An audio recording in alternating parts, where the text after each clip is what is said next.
Let's talk about more on a macro scale this morning. And joining us is a restaurant industry analyst and the board president of the Commercial Food Equipment Service Association. That's a not-for-profit association serving the restaurant industry across North America. John Schwindt joins Ditch and me this morning. John, really appreciate you taking time to join us today, because this is a topic near and dear to us because we love food and we hate seeing what's been happening to these restaurants. How are you? I am doing fine. Thank you very much for asking.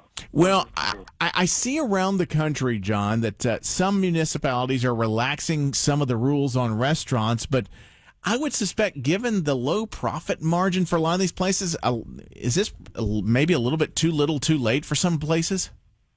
Well, I sure hope it's not. I know it's been a very difficult struggle for a lot of restaurants. Some can't open at all. Some have actually done very well, the ones that have converted to solely carry out and delivery. But, I, for one, like that experience of sitting down at a dining table and enjoying a good hot meal. Yeah. Oh, no kidding. I mean, it's just something about commiserating around a table out and about with friends and just the social aspect, but also contributing to the local economy.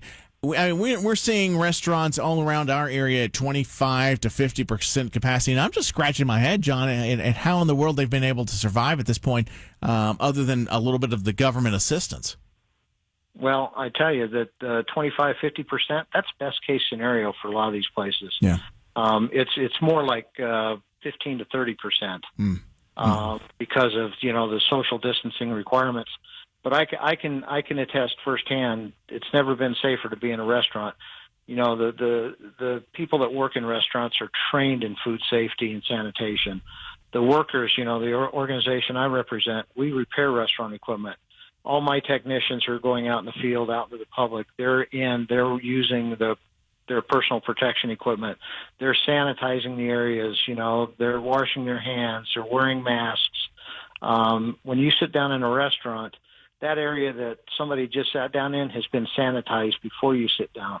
You go into a grocery store or a department store, people are touching things everywhere, but, people don't have a problem going out and shopping, but they're afraid to go out and eat at a restaurant. Never been safer to eat in a restaurant. Boy, what a great point, John. I mean, that's Tim and I talked about that. We talk about this a lot. We have a local collective restaurant group who filed a lawsuit against local officials for keeping them closed.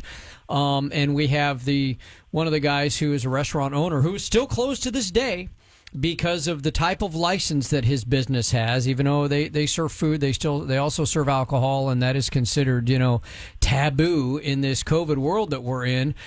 So they remain closed, and a lot of these restaurants / bars, unfortunately, aren't going to make it. And is even with the little breadcrumbs that they're getting thrown by government to stay afloat and to somehow help them out, it's just not. It's not going to be good. To make the statement that you've never been safer than you are now in a restaurant when it comes to cleanliness, boy, there's nothing more true than that. Same with the airline industry. Those are industries that they have just made absolute sure. So you can go to a grocery store, you can go to Walmart, you can go to other places, not to damn them, but just to make a point. But yet you can't go sit in a restaurant and eat or sit outside at a restaurant. That's a great point. Out in Colorado here, they've been open for quite a while. We've done everything, the whole curve, keeping the curve down, keeping people out of the hospital. Colorado's done an outstanding job, and kudos to our governor. Problem is, it's not governors; it's local officials, because every county is a little bit different. I know one county out here that the health department goes around with the sheriff, and they have their little measuring devices, and that one item, that 6 foot, if it's not adhered to, it shuts down. And, like I say, these places, they're employing our friends and families. I have 2 kids in the hospitality industry, and it's not just airlines and restaurants.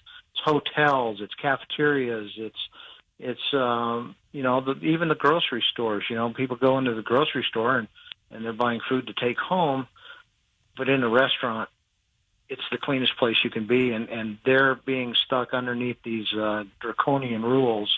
And like I say, by county, so across the street it may be a little different. And how unfair is that? when things first started happening in Colorado, I was actually in a liquor store when the governor announced that liquor stores in Colorado, we have pot dispensers. They closed them. There's such an outcry. Within 3 hours, that became a essential business. Yeah. Oh, geez. But restaurants are still under the same restrictive guidelines or restrictive rules, but they're the ones that are adhering to the guidelines better than anybody else. That's a good point.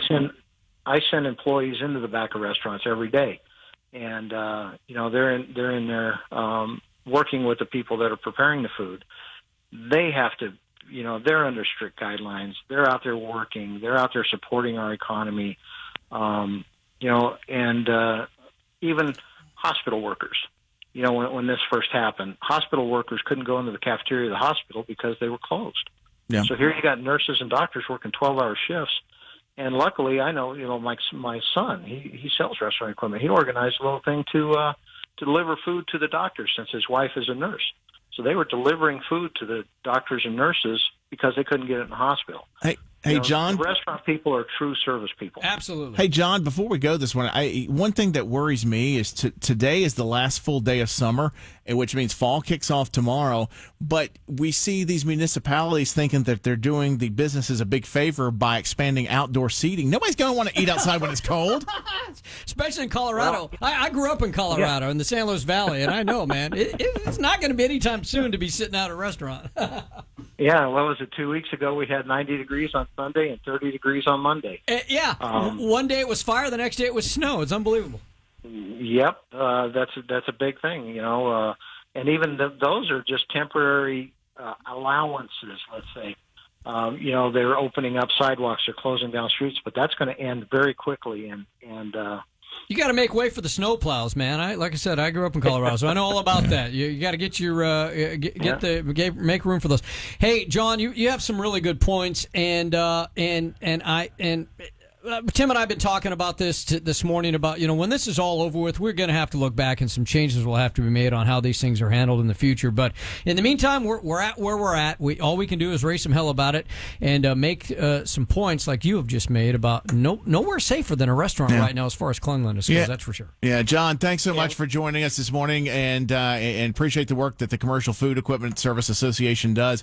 The restaurant folks, they are the good guys. Thanks so much for your time. I appreciate it. Thank you, guys. Keep safe and use common sense and personal responsibility, people.